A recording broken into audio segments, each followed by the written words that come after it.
6 months of savings, countless inspections, and a mountain of paperwork later, I finally have my little piece of the American dream.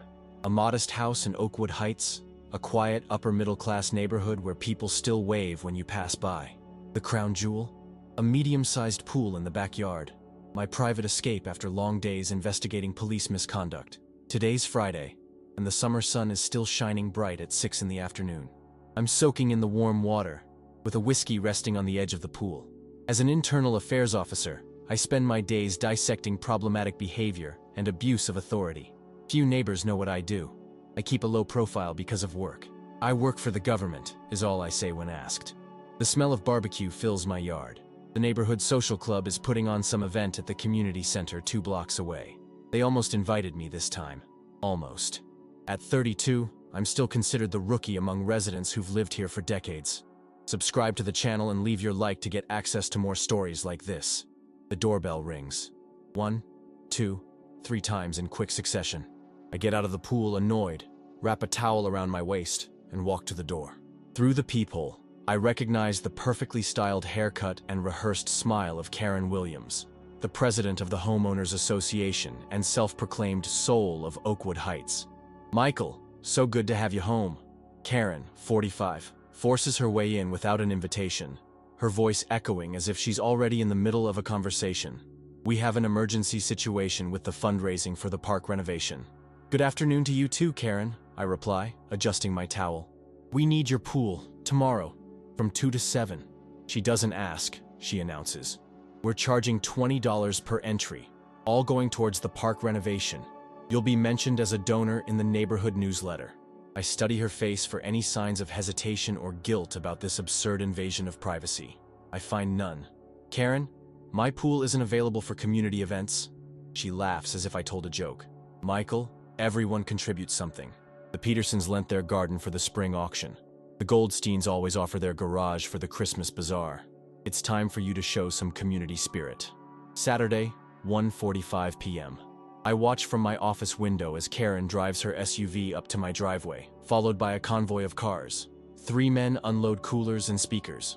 2 women spread colorful towels across my lawn. Nobody seems to notice just how outrageous this is. "Welcome to the fundraiser for our park," Karen's voice blasts from a portable megaphone. "Thank Michael for generously lending his pool for our cause." 15 people are already in my yard. More keep arriving. Loud music, kids running around, adults helping themselves to drinks. One group sets up a snack table by the pool. Another puts together an impromptu stand for Save Our Park t-shirts. My phone buzzes. A message from Karen. "Forgot to mention we'll need access to your bathroom. I left the back door unlocked. Hope that's all right." I take a deep breath.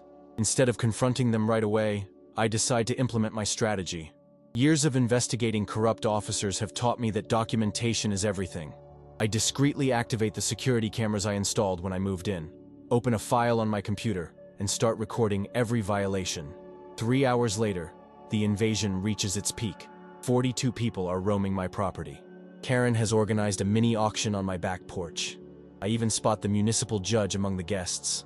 The mayor's wife is swimming in my pool. The head of the school board is making drinks using my cups. I continue observing and methodically documenting everything. Name, time, activity, specific violation. I snap photos discreetly through the window. I record snippets of incriminating conversations through the external sound system I installed last week. "He's not even here," Karen exclaims to a newly arrived couple. "Typical millennials, right? No commitment to the community. At least we got the space used for something useful." Alcohol flows freely. Someone breaks a glass at the edge of the pool. A woman rummages through my fridge for more ice. A teenager uses my bathroom without closing the door. Karen charges latecomers an entry fee, the money going straight into an unmonitored box without any receipts. At 5:30 p.m., wearing my most formal suit, I pin my badge to my belt and head downstairs. The noise gradually dies as I walk through the yard. Confused faces watch me. Karen, still talking about community spirit, continues her spiel with her back turned until someone shoves her.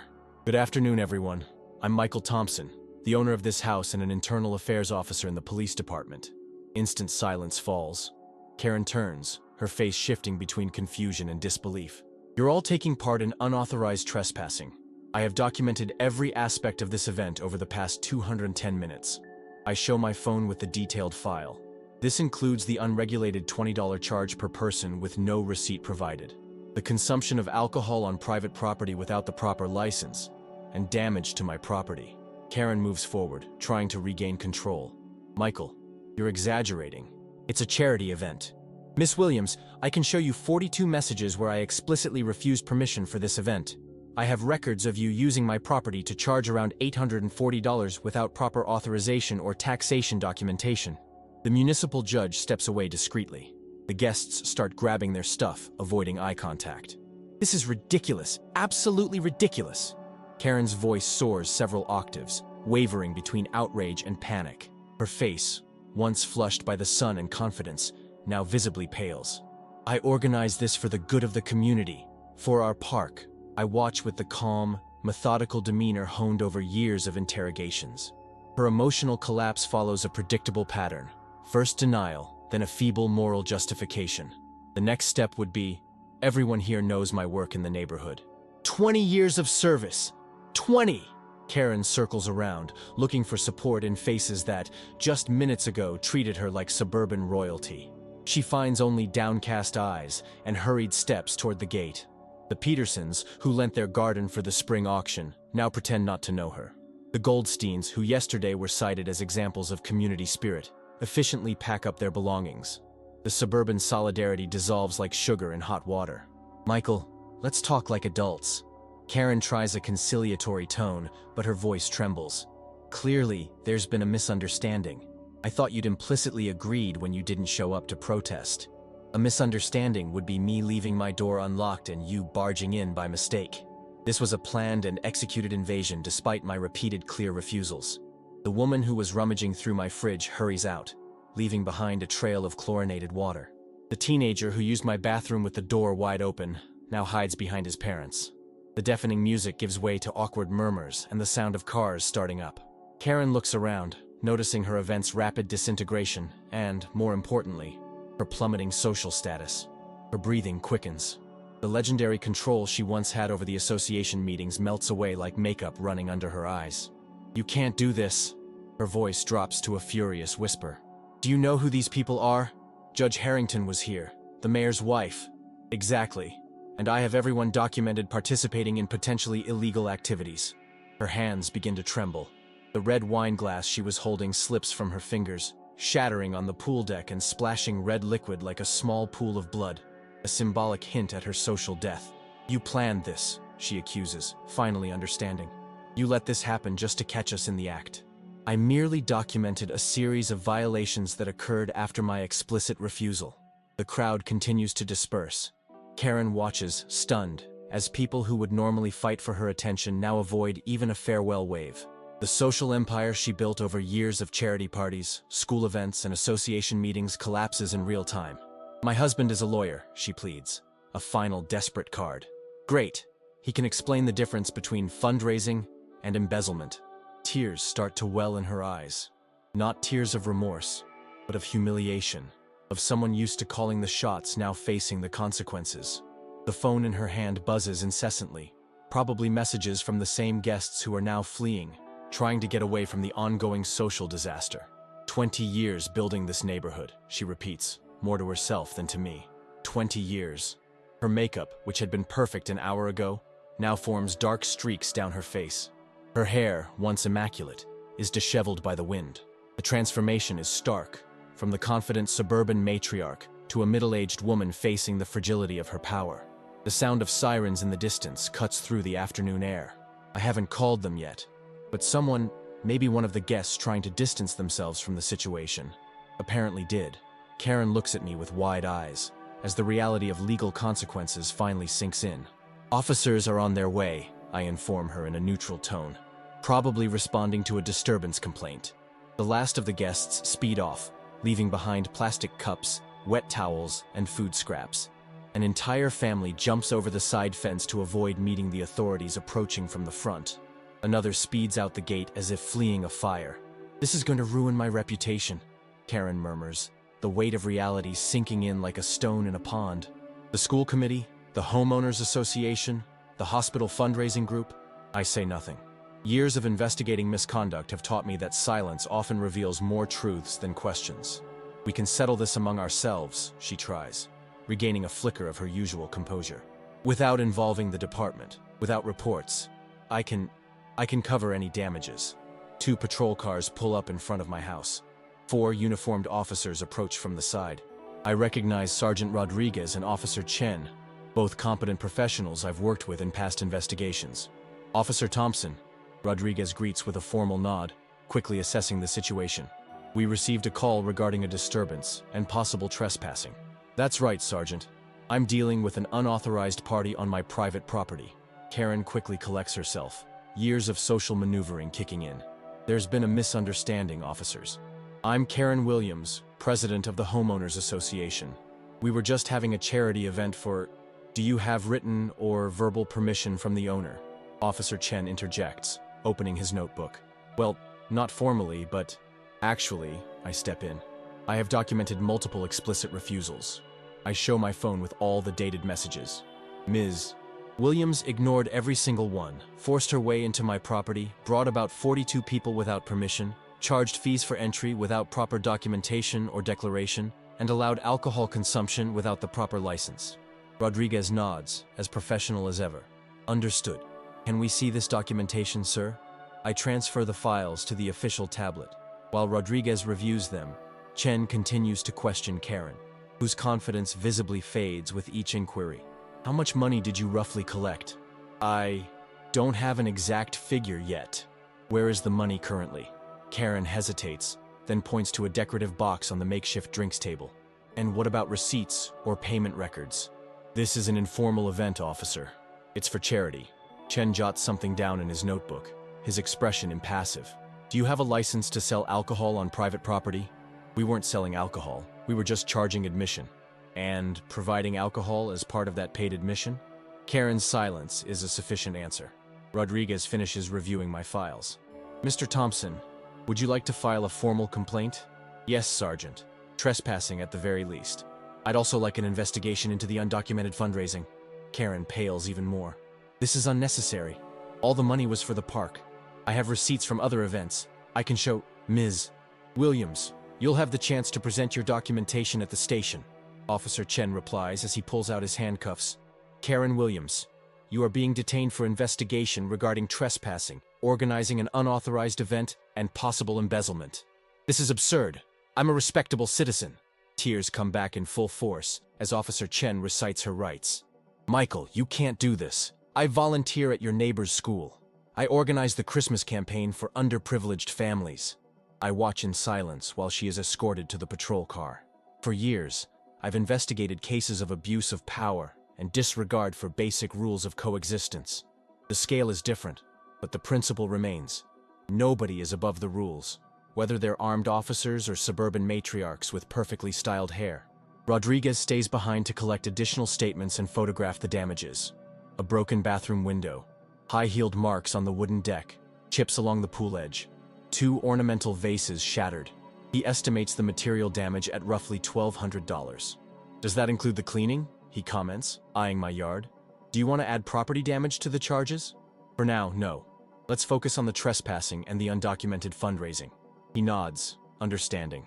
Karen Williams. I know the type. My wife used to be on the school's parents' association until a local Karen decided our traditional Mexican party was too ethnic for the spring bazaar. This was her own little kingdom, I reply, watching the last officers gather evidence, until she decided to annex my backyard without permission. Well, Rodriguez closes his tablet. Now she'll have to explain to Judge Harrington why his name appears on a list of participants in a potentially illegal event. And knowing him, he's not going to be pleased. The following Monday, the small municipal court of Oakwood Heights is unusually packed. I take a discreet seat in the back while Karen, now dressed in overly sober attire, sits next to a middle-aged man I assume is the lawyer husband she mentioned in her final threat. The judge isn't Harrington. He wisely recused himself, but the stern Judge Patel, known for her zero tolerance for property violations. The Homeowners Association is well represented, split visibly into factions, some clearly backing Karen and others keeping a calculated distance. Case number 47302, Williams versus the Municipality of Oakwood Heights. Charges include trespassing on private property, organizing an unauthorized event, and undocumented fundraising. The lawyer husband stands up, adjusting his tie. Your Honor, we'd like to propose a settlement. Ms. Williams is an exemplary citizen with 20 years of community service. This incident is clearly a misunderstanding about permissions. Judge Patel peers over her reading glasses. Counselor Williams, I see here substantial evidence to the contrary. Multiple messages documenting explicit refusals from the owner? Context, Your Honor. In a tight community like Oakwood Heights, there's an understanding about the communal use of certain spaces. Mr. Thompson is new here and probably didn't understand. There is no implied understanding that can substitute for the basic right to private property, Counselor Williams. The judge flips through the documents. I see here that approximately $840 was collected without any formal record. The Homeowners Association's accounting shows that only $650 was deposited into the park fund. A murmur goes through the room. Karen visibly shrinks in her seat. We are prepared to return any difference, Your Honor, and cover all the documented property damage. The judge considers for a moment. Mr. Thompson, are you present? I stand, adjusting my formal blazer. Yes, Your Honor. As an internal affairs officer, you understand better than most the importance of resolving these issues properly. What are your expectations for this case? I feel all eyes on me. Karen, now a fraction of the intimidating figure who invaded my home 2 days ago, looks simultaneously frightened and hopeful. Your Honor, I'm not looking for excessive punishment. I only ask for 3 things. First, a formal acknowledgement from Ms. Williams and the Homeowners Association that my property was used without permission. Second, compensation for the documented material damages. And third, clear protocols put in place by the association to prevent similar incidents in the future. The judge nods, seemingly satisfied with the fairness. Counselor Williams, he quickly consults with his client, who appears relieved that nothing harsher was demanded. We accept these terms, Your Honor. Excellent. I then rule that Ms. Williams must pay restitution for the property damages in the amount of $1,200, as documented by the police. Additionally, the undocumented $190 collected will be donated directly to the park fund with proper receipt. The Homeowners Association must, within 30 days, implement written protocols regarding the use of private properties, which will be subject to this court's approval. The gavel falls, concluding the session. Karen remains seated as the room empties, the weight of her public humiliation evident in her slumped shoulders. I make my way to the exit, receiving respectful nods from several neighbors who before hardly acknowledged my existence. In the hallway, Rodriguez awaits me. A fair result, he comments. It could have been a lot worse for her. I'm not out to destroy her, I reply, watching Karen finally leave the room, eyes downcast. I just wanted clear boundaries. Well, you achieved that and then some. The association is in an uproar. Apparently, they're reviewing all of Karen's decisions from the past 5 years. As I exit the court, I notice several neighborhood members gathered in small groups discussing animatedly. An older lady, I believe it's Martha from number 234, approaches me. Mr. Thompson, we never really had a proper welcome. Would you like to join our community tea on Wednesday? Totally optional, of course, she quickly adds, and with a formal written invitation. I smile slightly. Thanks, Martha. I'll think about it. The lesson about consent and respect for private property seems to have sunk in quickly in the neighborhood. As I walk to my car, I realize I'm finally seen, not as the rookie to be ignored or exploited, but as someone whose boundaries deserve respect. Subscribe to the channel and leave your like to get access to more stories like this. A week later, sitting once again by my freshly cleaned pool, I watch the sunset paint the sky orange. The peace I sought when I bought this house finally settles in. My phone buzzes with a notification, a formal invitation from the new interim president of the Homeowners Association for the next meeting to discuss the new protocols for community events. I take a sip of my whiskey, reflecting on the recent events. As an internal affairs investigator, I spend my days analyzing the delicate balance between authority and abuse. Ironically, I found that same dilemma in my own backyard. Someone using social status as a tool of coercion, disguising invasive behavior as for the common good. The sound of a family arriving echoes down the street. The Petersons, if I'm not mistaken.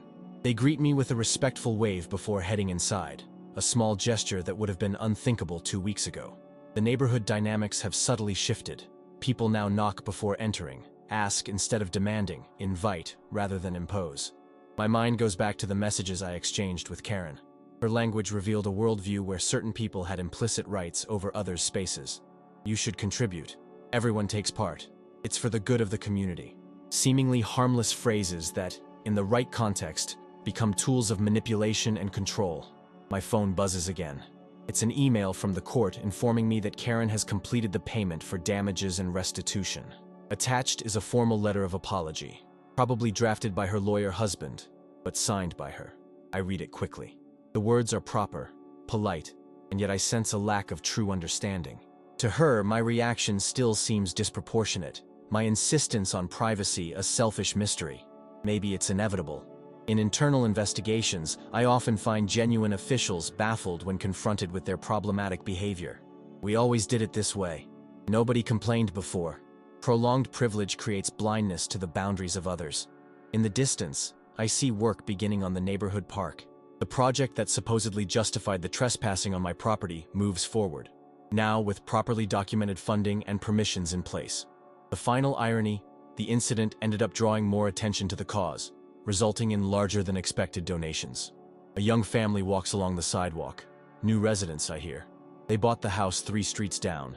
I raise my glass in a silent toast, receiving shy smiles in return. Soon, they'll receive the new Homeowners Association manual, with detailed sections on community events, private property, and explicit consent. The sun disappears completely, leaving only a residual glow on the horizon. I turn on the pool lights, creating a soft blue shimmer in the water. This pool, the object of so much conflict, now symbolizes something beyond the relaxation I originally sought.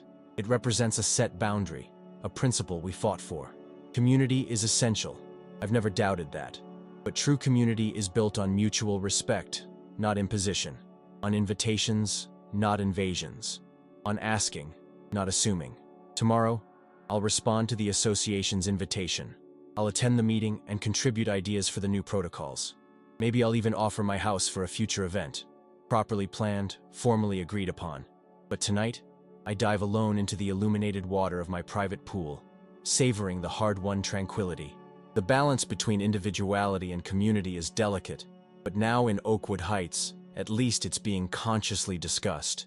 And that, I realize as I float under the first stars of the night, might be the most significant victory of all. Subscribe to the channel and leave your like to get access to more stories like this.